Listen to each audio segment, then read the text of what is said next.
ನಮಸ್ಕಾರ, ನಾನು ಮಾಲಿನಿ ಭಾಸ್ಕರ್. ನನ್ನ ಫುಡ್ ಚಾನಲ್ಗೆ ಸ್ವಾಗತ. ಇವತ್ತು ನಾನು ತುಂಬ ರುಚಿಯಾದ ಕೂಟ್ ಹೇಳ್ಕೊಡ್ತಾ ಇದ್ದೀನಿ.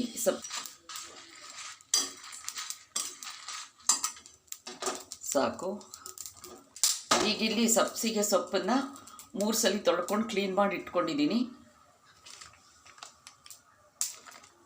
ಆಮೇಲೆ 1 ಸಣ್ಣ ಈರುಳ್ಳಿ ಹಾಕ್ಕೊಂಡಿದ್ದೀನಿ.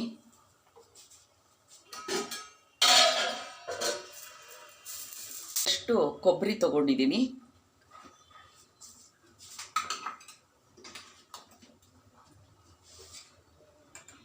ಒಂದು ಚಿಕ್ಕ ನಿಂಬೆಹಣ್ಣು ಗಾತ್ರದಷ್ಟು ಹುಳಿ ನೆನೆಸಿಟ್ಕೊಂಡಿದ್ದೀನಿ. ಕೆಲವರು ಕೂಟನ್ನು ಹುಳಿ ಹಾಕದೆ ಮಾಡ್ತಾರೆ, ಬಟ್ ನಾನು ಹುಣಸೆ ಹಣ್ಣು ಹಾಕ್ತಾಯಿದ್ದೀನಿ. ಅದಾರಲಿ ರುಬ್ಕೊಂಡು ಬಂದಮೇಲೆ ಇದಕ್ಕೆ ಹಾಕಿಬಿಟ್ಟು ಬೇಳೆನೂ ಸೇರಿಸ್ಬಿಟ್ಟು ಕುದಿಸಿದ್ರಾಯ್ತು. ವಿಡಿಯೋ ನೋಡಿದ್ದಕ್ಕೆ ಧನ್ಯವಾದಗಳು. ಪ್ಲೀಸ್ ಸಬ್ಸ್ಕ್ರೈಬ್ ಮಾಡಿ. Thank you.